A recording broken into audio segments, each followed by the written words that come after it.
আসসালামু আলাইকুম ওয়া রাহমাতুল্লাহি ওয়া বারাকাতুহু। বন্ধুরা, আশা করি সবাই ভালো আছেন। আজকের এমএস ওয়ার্ড ভিডিও টিউটোরিয়ালে আমরা খুব গুরুত্বপূর্ণ এবং সিম্পল একটি ব্যবহার নিয়ে আলোচনা করব। সো আশা করি ভিডিওটি না টেনে সম্পূর্ণ ভিডিওটি দেখবেন। আর সাথে যদি আপনার পিসি থাকে অবশ্যই ভিডিওটি দেখে প্র্যাকটিস করার চেষ্টা করবেন। ভিডিওটি যদি ভালো লাগে অবশ্যই শেয়ার করবেন আর চ্যানেলটি সাবস্ক্রাইব করতে অবশ্যই ভুলবেন না। চলুন শুরু করা যাক আজকের ভিডিও টিউটোরিয়ালটি। আজকে ভিডিও টিউটোরিয়ালে আমরা যেটা শিখব সেটা হচ্ছে একটি পেজকে কীভাবে ডিজাইন করতে হয়, দ্যাট মিন্স কীভাবে ওয়াটারমার্ক কমান্ড ইউজ করতে হয়, তারপর কালার করতে হয়, সাইডে বর্ডার দিতে হয়, এই ব্যাপারগুলো আমরা এখানে শেখার চেষ্টা করব। সো আমি এখানে একটি স্যাম্পল পেজ নিয়ে আসছি। সেখান থেকে আমরা চলে যাব ডিজাইনে যাওয়ার পরে আমাদের একটি অপশান আসবে, সেটা হচ্ছে পেজ ব্যাকগ্রাউন্ড অপশান। সো আমরা পেজের ব্যাকগ্রাউন্ডটা আজকে ডিজাইন করার চেষ্টা করব। সো প্রথমে যা আসে তা হচ্ছে ওয়াটারমার্ক। যখন আমরা ওয়াটারমার্কে ক্লিক করব, এখানে কিছু অলরেডি জেনারেটেড ওয়াটারমার্ক রয়েছে। ফর এক্সাম্পল আমি এখান থেকে একটি ওয়াটারমার্ক নিয়ে নিতে পারি। সো ড্রাফট, সো এখানে একটি ড্রাফট লেখা চলে আসছে। সো আমরা ইচ্ছে করলে আমাদের পছন্দ মতো আমরা ওয়াটারমার্ক লেখাটা সেট করে নিতে পারি। সেটা কীভাবে করব সেটা দেখি। ওয়াটারমার্কে যাওয়ার পর এখানে একটি কাস্টম ওয়াটারমার্ক নামে একটা অপশান আসবে। কাস্টম ওয়াটারমার্ক গেলে আমাদের এখানে নো ওয়াটারমার্ক, সো ওয়াটারমার্ক থাকবে না। সো পিকচার ওয়াটারমার্ক, সো আমরা এখান থেকে ফটো নিয়ে পিকচার সিলেক্ট করে সেটাকে আমরা ওয়াটারমার্ক হিসেবে ইউজ করতে পারি। আমরা টেক্সট ওয়াটারমার্কে ইউজ করব। সো টেক্সট ওয়াটারমার্কে অলরেডি ড্রাফট লেখা আছে, সেই জন্য আমাদের এখানে ড্রাফট চলে আসছে। সো আমরা এখানে আমরা যা লিখবো তাই চলে আসবো। ফর এক্সাম্পল আমি লিখি, আমার নামই লিখি নূর মোহাম্মদ। ওকে, নূর মোহাম্মদ। সো আমি যখন নূর মোহাম্মদ লিখলাম, সেখানে অলরেডি ওয়াটারমার্কটা নূর মোহাম্মদ চলে আসছে। ওকে, সো আমরা এটাকে আগের কন্ডিশন নিয়ে আসি। সো ড্রাফটে নিয়ে আসলে ড্রাফট চলে আসলো। সো ওয়াটারমার্কটা তেমন ক্লিয়ার দেখা যাচ্ছে না, আমরা চাচ্ছি ওয়াটারমার্কের কালারটা চেঞ্জ করে দেওয়ার জন্য। সো কালারটা চেঞ্জ করার জন্য যা করতে হবে সেটা সেম কাস্টমস ওয়াটারমার্কে গিয়ে অলরেডি লেখা আছে। সো এখানে আমরা ফন্ট স্টাইলও চেঞ্জ করে নিতে পারি। এখান থেকে আমরা আমাদের মতো ফন্ট স্টাইল চেঞ্জ করে নিতে পারি। সো আমরা Times new Roman font style নিয়ে নিলাম। সাইজটা এখানে অটো সাইজ দেওয়া আছে, আমরা আমাদের মতো ইচ্ছা মতো করে চুজ করে নিতে পারি। সো অটো সাইজে লিখে দিলাম। সো এখানে একটি অপশান রয়েছে, সেটা আমরা দেখতে কালার। সো কালারে যখন যাব, সেখান থেকে কালার অপশানে আমরা সিলেক্ট করতে পারবো। সো আমরা রেড কালারটা চুজ করে নিলাম দেখার জন্য। সো আমি যখন ওকে দিলাম, সো রেড কালার চলে আসলো ড্রাফট। সো এটা একটা ড্রাফট কপি। আমরা এখানে বোঝাতে চাচ্ছি যে এই নোটিশটা হচ্ছে একটা ড্রাফট কপি। সো এটা অলরেডি আমাদের লেখার নিচে চলে আসছে। সো আশা করি আপনারা বুঝতে পেরেছেন কীভাবে ওয়াটারমার্ক কমান্ড ইউজ করতে হয়। ওকে, দেন আমরা চলে যাব পেজ কালার। সো একটি পেজকে কীভাবে কালার করতে হয় সেটা আমরা দেখার চেষ্টা করব। সো পেজ কালার অপশানে গেলে এখানে অনেকগুলো কালার আসবে, ভেরি সিম্পল। সো এখান থেকে আমরা যে কোনো একটি কালার চুজ করলে ওর মতো করে সিলেক্ট করে নেবে। সো ফর এক্সাম্পল এখানে আমাদের লেখার কালার ছিল ব্ল্যাক। যখন আমরা ব্ল্যাক কালার সিলেক্ট করতেছি, তখন অটোমেটিক লেখার কালারগুলো হোয়াইট হয়ে যাচ্ছে দেখার জন্য। সো আমরা যে ব্ল্যাক কালার নেই, তো এরকম একটি পেজের কালার সেট আপ হয়ে গেল। সো এখান থেকে আমরা আমাদের ইচ্ছে মতো করে আমাদের পছন্দ মতো একটি কালার নিয়ে নিতে পারি। সো আমরা আমাদের ইচ্ছে মতো পছন্দ মতো একটি কালার নিয়ে নিলাম।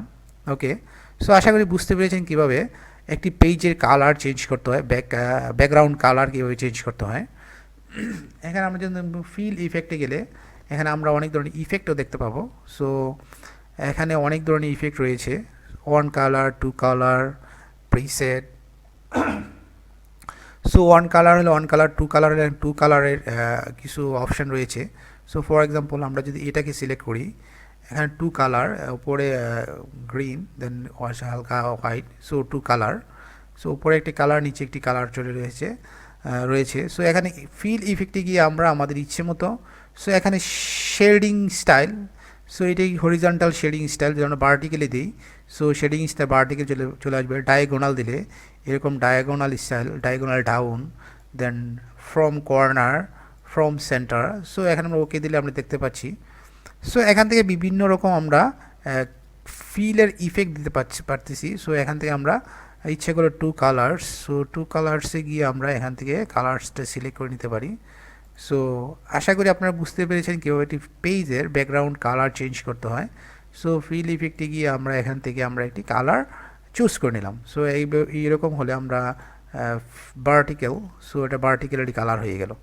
সো আশা করি আপনারা বুঝতে পেরেছেন কীভাবে পেজে কালার চেঞ্জ করতে হয়। সো দেন মোর কালার্সে গেলে আমরা এখানে অনেক ধরনের কালার পাবো। আমরা আমাদের মতো কালার অ্যাডজাস্ট করে নিতে পারবো। অ্যাডজাস্ট করে আমরা আমাদের মতো করে নিতে পারতেছি। সো এটা একটি কালার চলে আসছে। সো আশা করি এই ব্যাপারে আর বেশি কিছু বলার দরকার নেই। সো দেন আমরা চলে গেলাম পেজ বর্ডার। সো পেজের বর্ডারটা কীভাবে সেট আপ করবো, সো আমরা যে পেজ বর্ডারে চলে গেলাম। পেজ বর্ডারে যাওয়ার পরে আমাদেরকে নাম দেওয়া আছে, তার মানে পেজের কোনো বর্ডার নেই। দেন বক্স থাকলে এরকম একটি বক্স চলে আসবে, আমরা ওকে দিয়ে চেক করে নিই। সো একটি বক্স চলে আসছে। সো পেজের একটি বক্স বর্ডার হয়ে গিয়েছে। এখান থেকে আমরা আমাদের ইচ্ছা মতো পেজের বর্ডার চুজ করে নিতে পারি। এখানে আমাদের অনেক বর্ডার স্টাইল রয়েছে, ডটেড, দেন শ্যাডো রয়েছে। সো আমরা এখান থেকে শ্যাডো দিয়ে নিতে পারতেছি। সো তারপর আমরা এখানে বর্ডারের বিভিন্ন ডিজাইন রয়েছে। সো আমরা কাস্টমাইজ করেও নিতে পারতেছি কোন ধরনের বর্ডার ইউজ করব। দেন শেডিংয়ে গিয়েও আমরা কালার চেঞ্জ করে নিতে পারতেছি। সো কোন টাইপের শেডিং হবে, সো আশা করি বুঝতে পেরেছেন কী ধরনের শেডিং হবে, সেখান থেকে আমরা নিয়ে নিতে পারতেছি। সো পেজ বর্ডারে গিয়ে আমরা এখান থেকে অনেক ধরনের স্টাইল নিয়ে নিতে পারতেছি। সো আমাদের অনেক ক্ষেত্রে দেখে গেছে যে অনেক সময় ফুল বা আরও অনেক কিছু থাকে, সেগুলো আমরা আমাদের মতো করে এখানে সেট করে নিতে পারি। সো আশা করি বুঝতে পেরেছেন কিভাবে একটি পেজের ওকে আমরা একটি বর্ডার নিয়ে নিলাম, সরি। সো পেজ বর্ডারে গিয়ে আমরা যখন নান দিলাম তখন পেজ বর্ডারে চলে গেল। আবার আমরা বক্সে নিয়ে আসি, বক্সে গিয়ে আমরা এই টাইপের একটি পেজ বর্ডার ইউজ করি। সো এখানে একটি পেজ বর্ডার হয়ে গেল। সো আপনারা আপনাদের পছন্দ মতো যেই বর্ডার আপনাদের MS ওয়ার্ডে শো করে, এখান থেকে আপনি গিয়ে আপনার ইচ্ছে মতো বর্ডার নিয়ে নিতে পারবেন। সো আশা করি বুঝতে পেরেছেন কীভাবে একটি পেজের ওয়াটারমার্ক কমান্ড ইউজ করতে হয়, দেন পেজ কালার কীভাবে চেঞ্জ করতে হয়, দেন পেজ বর্ডার কীভাবে চেঞ্জ করতে হয়। আরেকটি ব্যাপার হচ্ছে গিয়ে ফর এক্সাম্পল একটি ফাইলের মধ্যে একটি পেজ এখানে অন অফ অন। সো এই PDF ওয়ার্ড ফাইলে শুধু একটি পেজ রয়েছে, যদি মাল্টিপল পেজ থাকে, 10টি পেজ থাকে, তাহলে আমরা আমাদের ফর এক্সাম্পল 10টি পেজেরই সেম কালার চলে আসতেছে। আমি আপনাকে দেখাই কপি করে, আমি প্রয়োজনে আমি নেক্সট পেজে চলে যাচ্ছি। সো আমি নেক্সট পেজে চলে আসছি, আমি এখানে পেজ দিয়ে দিলাম। সো এখানে এই পেজের কালার এবং এই পেজের কালার সেম হয়ে গেল। সো আমি চাচ্ছি দুইটি পেজের জন্য 2 of 2, 2 of 1। সো আমি চাচ্ছি দুটি পেজের জন্য দুইটি ডিফারেন্ট কালার হবে।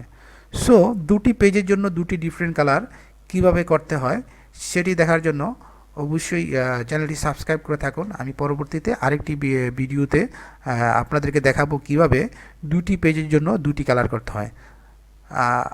আর আপনারা যদি এর মধ্যে পেরে থাকেন অবশ্যই ট্রাই করুন এবং কমেন্ট বক্সে জানান। সো আজকে এই পর্যন্তই। আশা করি ভিডিওটি ভালো লেগেছে। যদি ভিডিওটি ভালো লাগে অবশ্যই চ্যানেলটি সাবস্ক্রাইব করে সাথেই থাকুন। আসসালামু আলাইকুম ওয়া রাহমাতুল্লাহি ওয়া বারাকাতুহু।